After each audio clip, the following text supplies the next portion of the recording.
Titus, we're here. You and me, baby. Are you on I can see you're in New York at the big studio, Yes. the big fancy studio. Yeah, it's nice. Have you been making the rounds in there, or did you come in just to honor us? I came in just to hang with you, brother. I love that. You're not going over to Yacht Rock or No. New Wave channel. That's a dirty word almost. I mean, the way that people have now sort of assigned certain music, I'm like, Steely Dan, that's not yacht rock. What are you talking about? And they hate it. They hate when you, Fagan hates it. Yeah, I'm like, well, I get Christopher Cross and stuff like that. That's fine, but not Steely Dan. No, not at all. They're their own thing. 100%. So we were just talking before we came on about how we probably crossed paths in the 80s. And I was just in New York this week, and I was driving by Limelight. Yeah, I used to work the door there. I did security there. That's where you were the security guard? I worked the rope there, and I was not very. I worked a lot of the clubs doing security, but I wasn't very good at it because I would let everybody in because I felt bad for people standing on line in the freezing cold. But that was a great time in New York. I mean, what I remember of it, it was fun. Well, listen, our kids know each other and are the same age. Your daughter Jade, I guess, and my son Johnny. Yeah. And so when I've been obviously out with Johnny to clubs in the day with him, and it's nothing like nothing. You ready for my hot take? Here's what ruined clubs: bottle service. Yeah, completely ridiculous. Right? That's the most ridiculous. Like sparklers going off, and as somebody lugs a big bottle of champagne up to it's so stupid. Like we wouldn't have been caught dead doing that. No, not a chance. It's bait and switch, right? It's its own shell game when you look at it half the time. And they bring you they would bring you the Magnum of Veuve Clicquot with the sparklers in it, and then you'd get the check, and it's like $2,000, and you go, wait a minute.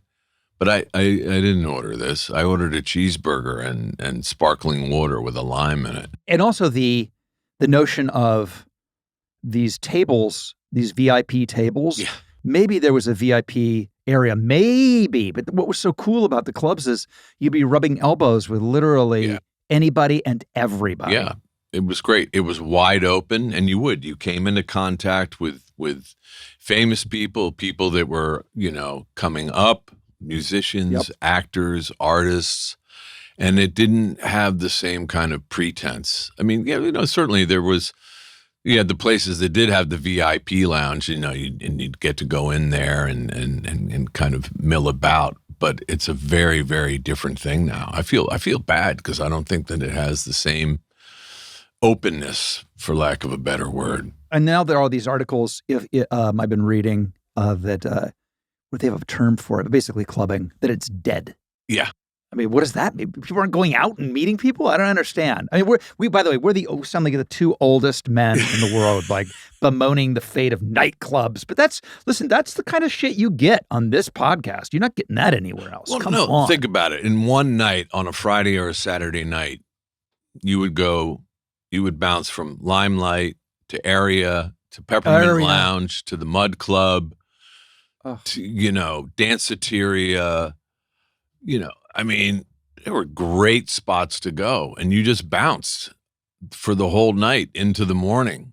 And it was into the morning. Each place was a different experience. Do you remember a club called Save the Robots? Oh, I worked at a bar around the corner called The Edge, and Save the Robots was, I saw the sun come up in that joint more than once. And Cafe Pig, all those spots downtown, and Nell's. Oh, Nell's was crazy. There has to be a documentary about New York nightlife. If there isn't, I'm going to do it because that was a real Save the Robots. My favorite name for a nightclub ever. Well, it was a great play. What an eclectic group too, because you had everything from musicians, artists, actors, junkies, drug dealers, mob guys, everybody got thrown into that witch's brew together. But and it was an interesting time. It was fun, and then that's how you kind of met people, and then that community kind of supported each other. You would go to somebody's art show that you had met the weekend before, or you would go to see somebody's play, or it just had a whole different kind of energy. And it was about art. Not to be so highfalutin about using the word art, but it was about creativity as opposed to celebrity or photos, Instagram, that making the scene. We're making the scene. We all knew we were making the scene, but the scene was about creating something. You're doing what? Oh, I'm doing a play off Broadway. What are you doing? Yeah, I have an exhibit coming up, or what? It was that was the conversation. Yeah, and it's not, and we both know the whole myth of, going to the parties and working the scene and everything, that it was going to get you your next job. I mean, I don't know anybody, honestly, who ever went to a party, met a director or a producer, and then said, "Oh, I'm doing this movie with Robert De Niro because I met him in a club the other night." I mean, it's the great myth, because you also, everybody, if that offer came up, everyone was so lit they didn't remember it the next morning anyway. So it wasn't like it was going to happen, right? We know what that was fueled by. As I used to say, your poetry's bad now, it's going to be bad in the morning too when you finally come around and come off of the all-nighter. Oh, God, it's so true. We survive. Well, here's to you as I drink my coffee. So I wasn't really aware until I was just doing a little looking back at your life before we got together today, about what growing up around such an amazing painter, your father, and then I looked up your work as well, and you're back to painting. Yeah, I have so many questions about it because I love that world so much, and I was so envious of what it must have been like to have someone like that, as accomplished as your father is as a painter, to be able to tutor you in taking it up. But I also can imagine that it was also not a walk in the park to have a dad like looking over your shoulder and going, "What is that?" Yeah, no. And my father was, thankfully, I mean, I look back at, he was very direct. And there were times where I would do a drawing or something, and then he would start to sort of draw, correct, redirect it, show me what was wrong with it. And my initial reaction was, I just spent hours working on that, and basically now I just crumple it up, and he would say, "Well, yeah, make a new one." But it gave me a thick hide at a very early age, and I think that definitely served me well in our business now, was to be able to accept criticism, but also in our business to not take things personally, to really sort of be able to separate myself from it and go, look, I'm going to walk in the room and I'm either going to be the guy or I'm not going to be the guy. And it's okay. But it was a rarefied upbringing. And it's different when you're the child of an artist, even if they're a famous artist, because, as actors, our faces are connected to our work, but art painters are connected through the imagery that they create. So it's not like, but if I walked down 57th Street, where my father showed at the Marlborough Gallery, it was like he was an actor. People would right. It was a very different thing. But growing up in the art world, and there was the connective tissue to our business. I met a lot of actors and poets and playwrights. I was curious, who was in the orbit? Who was in the orbit? Well, my godfather was this novelist and screenwriter, Terry Southern, who is known for The Magic Christian, and he wrote Easy Rider and Dr. Strangelove and Cincinnati Kid. And he was very good friends with the Beatles. He's on the cover of Sgt. Pepper's. So he would always bring, Hopper or Fonda or guys like that would come to my father's openings. And my father was a jazz freak. And so he knew all the jazz greats. So Miles Davis, he knew Coltrane, Monk, Mingus. So obviously I never met Coltrane, but I did get to meet Miles Davis and Mingus. And so people like that and then there were poet laureates. There were, Seamus Heaney and Mark Strand and Joseph Brodsky and,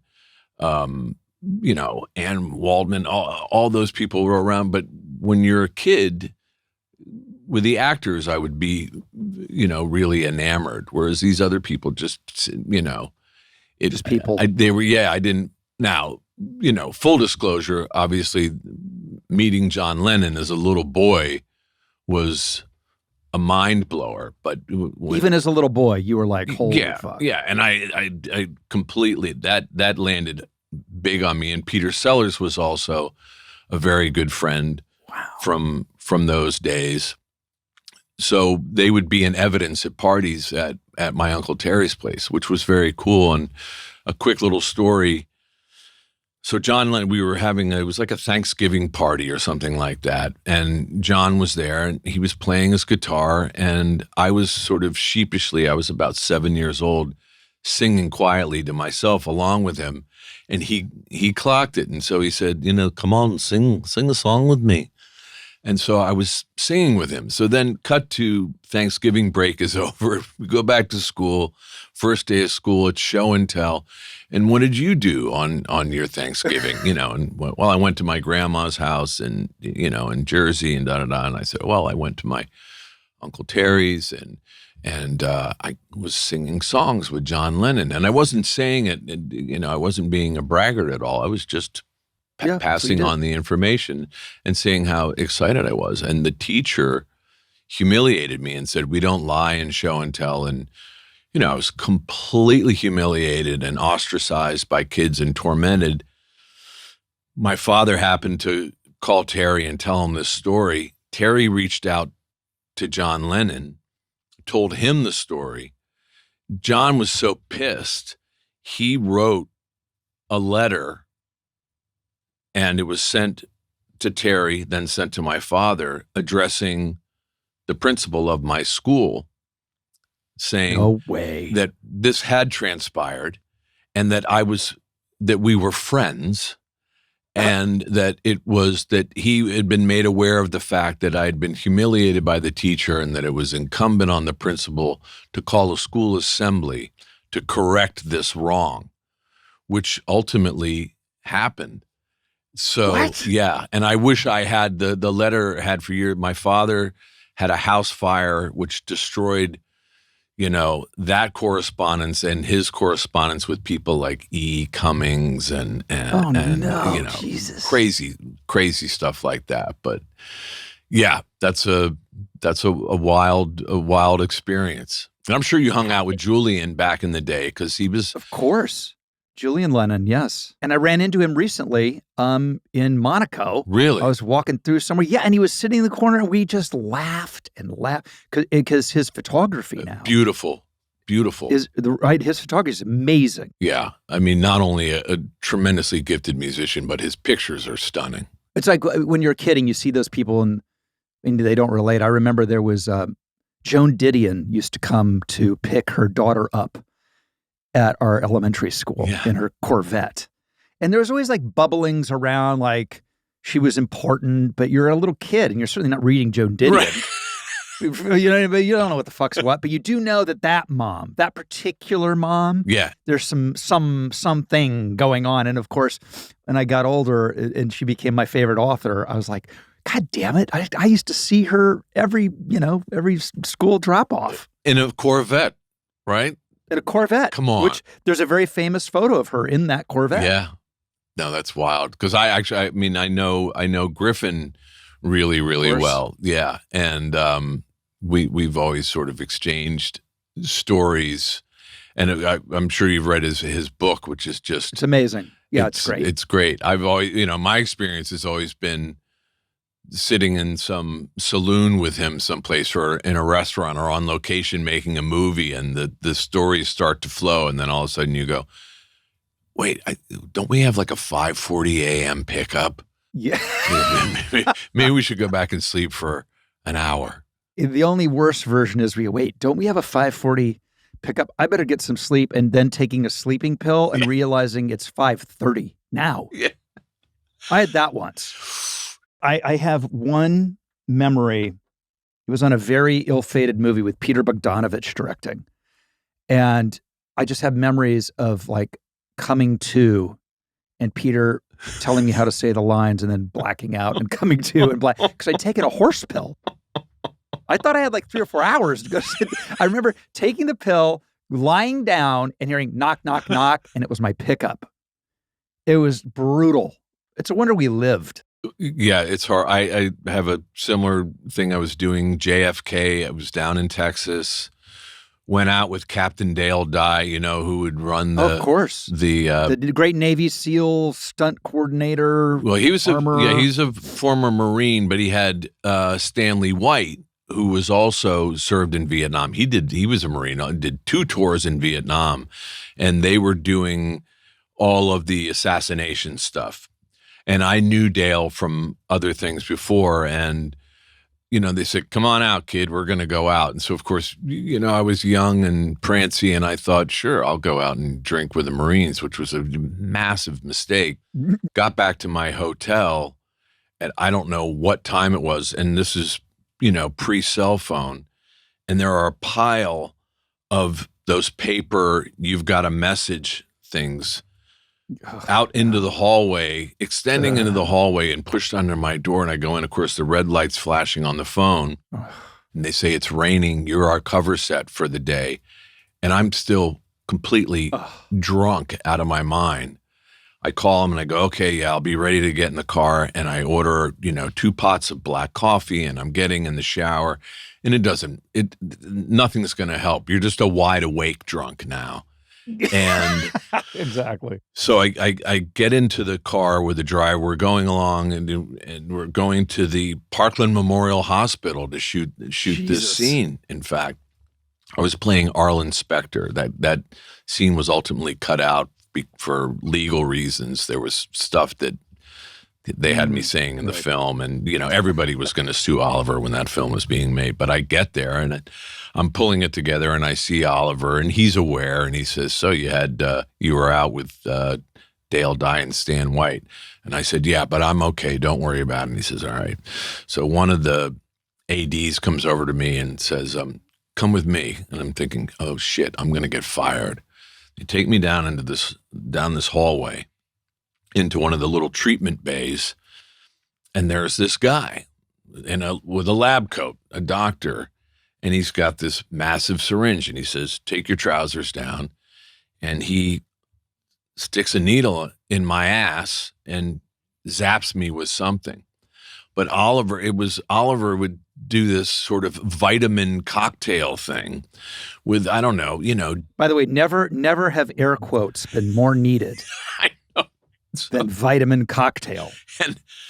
But within 30 minutes, there must have been a lot of niacin in it, because I flashed, bright Sweat. red. I felt like I wanted to tear my skin off, and then went in and shot the scene, and all was well. But I'm sure you and I have, it's when you were teltelling me multiple episodes of these. That it was on stories. JFK. I was like, well, at least you were working with the right director. Yeah.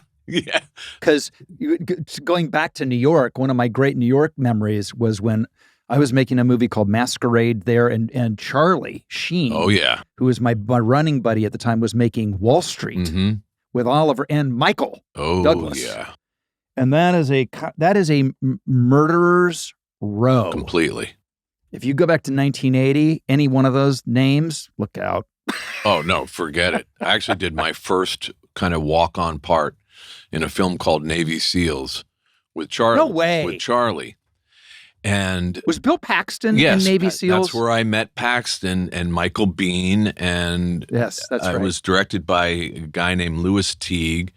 And I played this redneck in a bar who kind of lips off to Charlie, and Charlie puts me in a chokehold and kisses me on the mouth.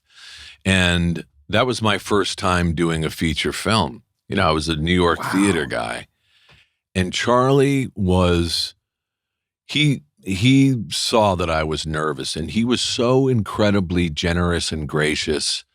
He came over and said, Don't worry about it, man. It's this is what it is, and I got you. And then I met Bill, and Bill was very close friends with a professor I'd had at NYU. Wow. And we became friends, lifelong friends. And I will, Charlie has had his own challenges in life. And I will say, I have never, in my experience, particularly early on in my career, was anyone as lovely as both of them were. And Agreed. I still talk to Charlie. We text each other now and again. We shout out, and Billy and I were friends really tight right up until his death. Same. Billy was probably my best friend. I just, there's not a day that goes by I don't think of Bill. And Charlie as well. Charlie's got a documentary on his life coming out. Yeah, that's going to be good. I saw the first episode. It's amazing. Yeah. And you really realize when you watch it why he's Charlie, because there's no one with more hilarious, weird charisma, right? Exactly. He's still got it. The kid is complete. The kid has still got it. Yeah, he does. He's got that, and I became really good friends. With his stunt double who was with him, Eddie forever. Oh, and Eddie, yes, of course. And Eddie's worked on Bosch a bunch of times, and Eddie, we go to Musso together, and Eddie introduced me to Slash, and I mean, it's all the stuff comes. When are you writing your book? Yeah, I know. Well, no, but I'm dead serious. It's like, I'm sorry, you have 10 books in you. You're already a painter. It's right in your wheel. I feel like you're adjacent to doing it as it is. You got to write a book, man. Well, in our pre-lap conversation, I would, but I have to find people who can remember some of the stories because it's a little foggy here and there. Well, listen, don't let the details get in the way of a good story. That's right. Please, come on. Right. Or the statute of limitations. Yeah. You should, I'm dead serious. You should write a book, because there are not that many of us who survive that era with our faculties and have the ability to do it. And it's an era that's never coming. I think people will look back on it. It's when movies were great. Really great. It's when stars were stars. People had staying power, and sure, people made money in the business, but it wasn't about that. And sure, people were famous, but it wasn't about that. And the stuff that people did has stood the test of time, which I'm not sure a lot of the stuff that's being made today will. So you gotta, like Griffin did it. Come on, bro. I know, right? No. Well, you know what? I'm taking that to heart. I should really seriously consider that. But you're right. Yeah, it's a different climate, and a bunch of my kids are actors, and I look at the. How is that for you? Look. You and I both know that it's a very irresponsible choice to pursue a career in the arts, but we don't want to do anything else. And it's navigating a sea of heartbreak. And, when your kids express interest in that, my only advice to them has been, you do it because you have to. If you don't have to do this, don't do it, because it just has to be a no choice scenario, because, and nowadays they're dealing with variables that we didn't have to deal with. We didn't, if you went in and tested for a pilot back in the day, or it was between you and a couple of other guys for a role, they weren't looking at each actor's social media numbers to make a decision.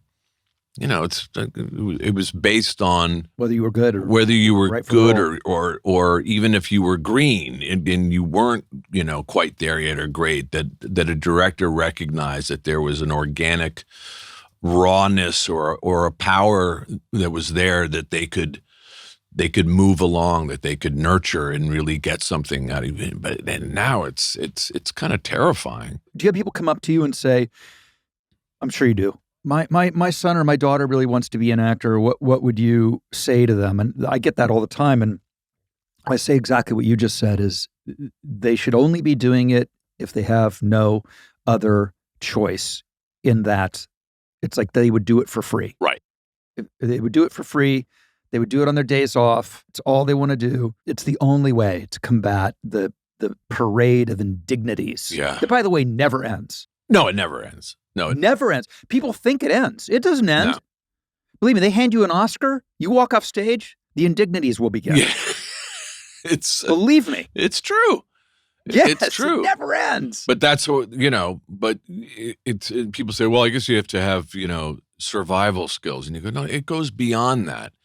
You have to have a level of belief and self-confidence in order to do that, because it's, Didn't you almost quit? I read a quote that your dad was like, got up in your grill when you said you wanted to quit once. Is that true? Yeah. He was really angry with me. He said, why? And I said, well, I don't, I'd had a bad semester in college, and it was because I was dating this girl who was working at the Goodman Theater in Chicago, and so I was flying to Chicago all the time to see her. I wasn't going to class, and my grades were piss poor. And my father just said, "What are you doing?" And I said, "I don't know. I don't know about this thing. I'm thinking about, I had friends who were in the law school at NYU. And so I had a side hustle where I would kind of coach these guys when they were doing their fake trials, right? And they'd have to do their opening statements and their summations and all of that stuff. And so I would kind of coach them through, and I became sort of intrigued by it. And I said, I think I'm gonna move to pre-law, and I think I'll become a lawyer. And my father said, but anybody can do that. To be an artist, it's part of who you are. It's like your blood. It's like your oxygen. It's part of who you are. And that resonated with me. And he didn't mean it in a pretentious way of, we're these exceptional beings, but it resonated, and I kind of thought, no, you know what? He's right, and this is what I'm meant to do. And it was kind of one of the many kind of wake up call one-liners that my old man hit me with. Great one. By the way, that's a great one. Anybody can do that. Put me right back on track, and actually, it made me become a better student, and also made me reinvest in the passion, which hadn't waned. I think I was just a bit at sea. I hadn't really given up on it. There was just I became disenchanted. It was probably all the drugs I was taking and all the booze I was drinking and just being, unmoored. I just was literally at sea, and that kind of straightened my ass out, and I got back to work and kept my nose to the grindstone, and then went to the next step of humiliation and rejection and agitation. The next indignity. When your kids who are actors walk you through their daily lives. I just got off the phone yesterday with my son Johnny, who's writing. He's mostly writing now. He just sold another show to Netflix, and congratulations! Netflix and Amazon bidding war. Fantastic. I know. I mean, because I did say to him when he said I wanted to be an actor, I said, you have to be a content creator. You have to you're a writer. You need to be a writer. I just didn't want to have images of him, walking down the street with a Jamba Juice in his hand, being paparazzi. Do you know what I'm saying? Yeah. I just couldn't bear it. But hearing his parade of indignities, it just does it take you back? Because it takes me back. Yeah, of course it does. Of course. Like he's like, I didn't get a call back, or yeah, I know, I wanted to be on White Lotus, but they didn't do anything. Whatever it is, It's like you just go, yeah, been there. Yeah. And that's all you can really say. There's no secret formula to it. And particularly, you've had this and continue to have this enormous career. And there's the component of tenacity. Yeah. That is always there, and having that vision. But yeah, and as parents, it's like we want to get in front of all that stuff in the same way that, the first time you see your kid get on a steel jungle gym, you're like, oh, God almighty, but you don't want a helicopter parent. But then as they become older, it's, and seeing them navigate that stuff, it's devastating because you really can't get in front of it. They got to get on the jungle gym, and it's a big jungle gym, and it's, it's occupied by all the meanest kids on the schoolyard are there. And, you just have to kind of hang back and let them get in there and roll their sleeves up and punch through. Have you worked with any of your kids yet? Have you had that opportunity? I have. Both of my sons played younger versions of me. My son Quinn played me at 12 and 16 on Bosch. Oh, I was great. And then my eldest son Eamon played me on Bosch Legacy in the first season in a flashback when Bosch is a young cop. He's about 26 years old, and he looks up his father, his biological father. And then my daughter, my baby girl, who's 19, she'll hate that I said baby girl. She'll be so mad. She played, Bosch rescued this dog, and she played his dog walker, Sam. And she, I think of the three, enjoyed it the least. She's actually a psych major. Oh, wow. And I said, good, because we're all a bunch of Irish, psychopaths. So we need somebody to, we need a good talking doctor in the household to kind of keep everybody together. But they, you know what, they have their own thing, and they're very passionate. They're also both musicians, and one I think will end up doing it all. He's going to end up being like a John Sayles or a John War. He's a musician. He writes, he acts, he wants to direct. He's obsessed with cinematography. And the other one's an actor, also a musician, but they've got it. I mean, they have. I do believe though that you can't teach people how to act. You can teach them craft, right? I went through great training at NYU and then spent 10 years trying to kind of unlearn everything that I'd learned so I could just be present and be a good listener in a scene. That's so interesting. That's okay. Unpack that a little bit, because I know exactly what you mean without knowing what you mean. You're at NYU. They're teaching you acting. Yeah. And then you get into the real world and realize maybe I didn't need so much of that, and maybe I just need to listen to the actor in front of me. Yeah, and actually, the actor that said to me was grew up with Jack Klugman's kid, so I knew Jack Klugman, up until his death, and he said to me one time, "Great acting is great listening." He said, "If you're listening, you don't have to worry. You don't have to make shit up." And he said, "I don't like watching people make shit up because it's false, it's lying, and that's not acting."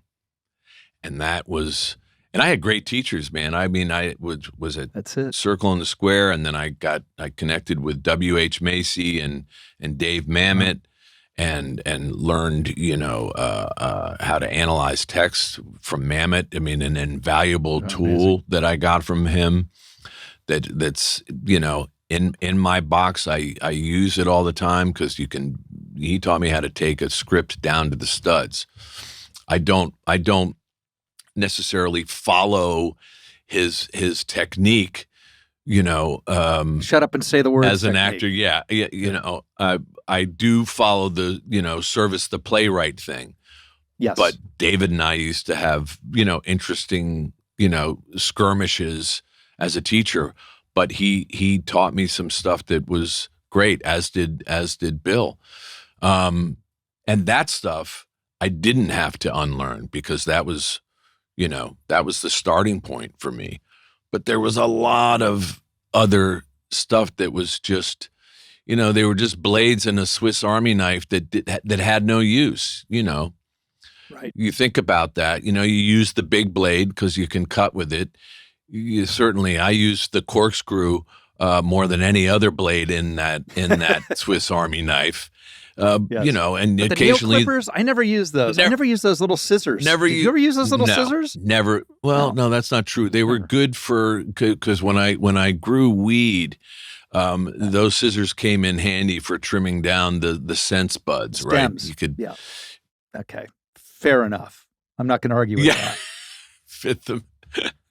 fit them easier into a little packet. Tell me about Bosch. For you has been this unbelievable. It feels like you've been playing iterations of Bosch for literally for years. It's an unbelievable gift as an actor to have a signature character like that. 10 years. I mean, really a full. But it's a character, right? It all starts with the source material with Connolly's books, which are, you know, he created this guy, and when I read the pilot script, I went crazy. I'd never read a script that quickly before in my career, and I got it, and I said, I know who this guy is, and I understand his inner life, blah blah blah, and all of that. But I had the humility to say, I don't want this too much, because any actor with a modicum of sense is going to want to play this part, which means it's going to go out to every big star name. And, you know, it's, and then through a series of kind of mishaps, I was shooting one of the Transformers films with Michael Bay, which was months and months, and it was multiple locations. And so I kept having to reschedule or cancel the meetings with Michael Connolly and the producers. And then finally I had this little window where I was furloughed out of Hong Kong back into LA. And I thought, when my manager called me, I went, wait, I thought that boat sailed. And he said, no, they haven't found Bosch. And I went, it's been months. And he said, yeah, but Michael Connolly, they haven't found Harry, and he has final say, and nobody's come through the door. And he, you know, he wants to meet you. You've always been on the list.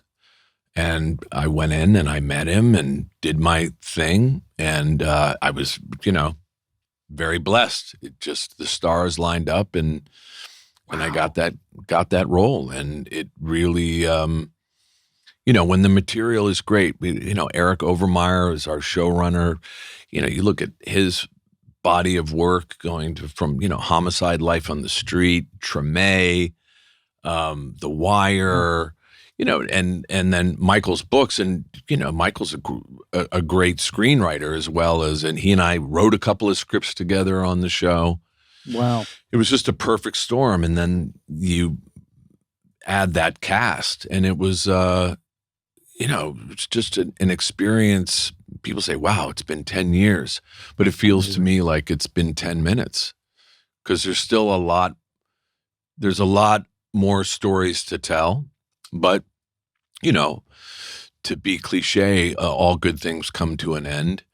But I cherish every second. And I have to say, you know, of all the jobs that I've ever had, and I'm always grateful for everyone that comes my way, but I had a smile on my face every single day. Didn't matter. It'd be 3:30 in the morning. I'd be getting up to hop into the car and go to work. But I knew that I was going to go, and I was going to be working on something that had integrity and tremendous quality. And then I was working with fantastic actors and directors. And so it was just, you know, it was a gift. And I feel like it, you know, it's a continuous. I became a better actor in the process of it.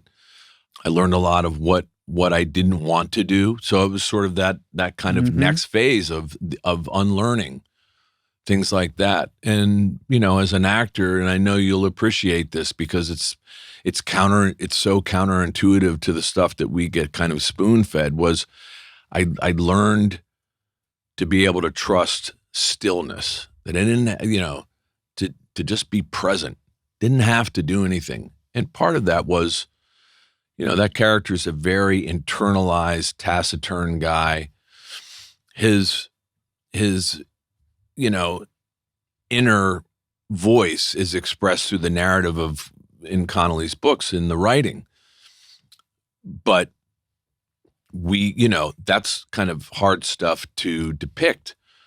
But we all agreed that we could do that. We could have scenes where that were silent, except for him. He's having a glass of whiskey or a beer, smoking a cigarette, and he's listening to, jazz, but he's looking at a murder book. It's the classic kind of cinema of loneliness. Here's this guy, and that's his companion, is this work, which is necessary work, but it's deeply dark work. And that stuff, as it is depicted in the books and in the series, that darkness penetrates a person's psyche. And so those silent bits were for me sometimes more exciting than fantastic bits of dialogue that I would get to say. But it was the idea of being still, and you had people to support it too, because a lot of people don't understand it. That was the thing. Connolly and Overmyer and that whole team, and thankfully, the people who were in charge at Amazon at that time, they fully supported it. I think at first they kind of went, okay, like a minute, that's going to be fine. But when you've got, and we didn't shoot that show at all like an episodic network show. I mean, they were 50-minute movies, and we had, great cinematographer Patrick Cady, who's now a full-time director, who, they created the template for the whole look of that. And that's, and Los Angeles is an equal character in that show as Bosch is. That's always the best when you have collaborators who even understand what that concept would be. Right. Well, the freedom to do that and the trust to do that and not feel, and it, that's in my experience, prior to that, very similar. It was working with David Milch for doing several series with him. David doesn't write for the Post-Literate Society, right? When you work with someone like Milch or Overmyer or Connolly or Tom Bernardo, that's what I call sit-forward television. You engage, and you can't be on what they're now calling, this is the latest one that's blown my mind, is the B content. Okay, that's a great idea concept for a show, but do you have an idea in which a person can be on their phone while they're watching this and still kind of follow the thread? And did you know that there's this technology that's coming out where your phone will be linked to your television, and it will send you a little alert if there is a story point that's important that you should look away from your phone and look at the screen. And the first time I heard that, I burst out laughing, and then realized that nobody else was laughing in the room. And I find that terrifying. And it's coming. It's here. But you know what? People always ask me, what do you think is happening in the business? And I said, our business is turning into like Hermes and Louis Vuitton and Target. Yeah, I know. And that's it. And you can choose where you want to shop. Yeah. Or like what kind of quality. It's not about price point. It's about quality. Yeah. Well, listen, I'm a big Bosch fan, and is this indeed officially the final season, or do we know? Well, you've been doing this as long as I have. I mean, anything can happen, and if they were to knock on the door, tomorrow or 5 years or 10 years from now, I'd say, sure. When do you want to go? But as it stands right now, it's the final season, and that's. It is what it is, or as Kurt Vonnegut would say, so it goes, right? This is a great talk. Thanks again for coming in. I really appreciate it, and it was so fun, man. I feel like we took a great trip back to the limelight, and from now I'm headed off to Save the Robots now. I don't know about, there you go. Well, look, I want that shot, that Oliver Stone, like needle in the ass. That sounded. Let me tell you, pretty damn good. I'll tell you. Well, you know what? I used to. When you're doing a series, you know how that goes. You get beat up. So every now and then, I would go to the producers and say, "Can you get the doctor to come and zap me with some B12 and some D3 and you know, that gets you through it. I think there were other components in the Oliver Stone shot that are probably not, you know, SAG approved, but whatever it was, I don't question it. It got me where I needed to be. But yeah, when it comes to a pick me up shot, I'm with Oliver. I'm like, it's good enough for Oliver Stone. It's yeah, why not? I did the Today Show yesterday, and they had the segment before me was this doctor who was talking about the importance of calcium and everything, and I'm like, well, yeah, we grew up with, you know, knowing that you needed to drink milk for strong bones and everything like that, but this doctor was going through the list, and I was thinking, I got to really dig into the calcium a little bit more. Calcium, who knew? Yeah, who knew? You know, it doesn't mean I'm going to start eating Wonder Bread because we know that there was no nutritive benefits in that whatsoever. But I'm definitely I'm gonna explore the calcium thing a little bit deeper. All right, I'll do the same. Thanks a lot, man, for having me. It's been a great pleasure, and we'll do this face to face over a proper meal sometime. It would be great. Well, yeah, when you start writing your book, I'll be like, you know, just juicing your memory with, hey man, do you remember? Yeah, well, we know area? We know a lot of the same people, right? You know, it's Judd and well, you when I think of Save the Robots, I think of Judd Nelson immediately. Right? I'm not crazy, right? That was his thing. No, Judd, I'm sure he had a personalized stool in Save the Robots, if not a bankhead, right? For sure. I know. I'm going to be seeing Judd soon because we're doing St. Elmo's Fire, a new version of it of what happened to our characters now that we're pushing 60. Well, that's fantastic. I can't wait. I think it's great opera. The script is coming in like literally any day. That's fantastic. And hopefully it'll be good. I hope it will be. But it'll be so fun to see that group again. Oh, I mean, I can't wait to watch that. That'll be a great revisitation of something that's, you know, it still holds up, and everybody who saw that film, they remember where they were, what was going on, what kind of clothes they were wearing, right. You know. And if you need somebody to do a cameo of a homeless guy talking to his shoes, I'll grow a beard. You know, I would like just to come and swing would be so much fun. But give him my love because I will. He's a beautiful cat, man.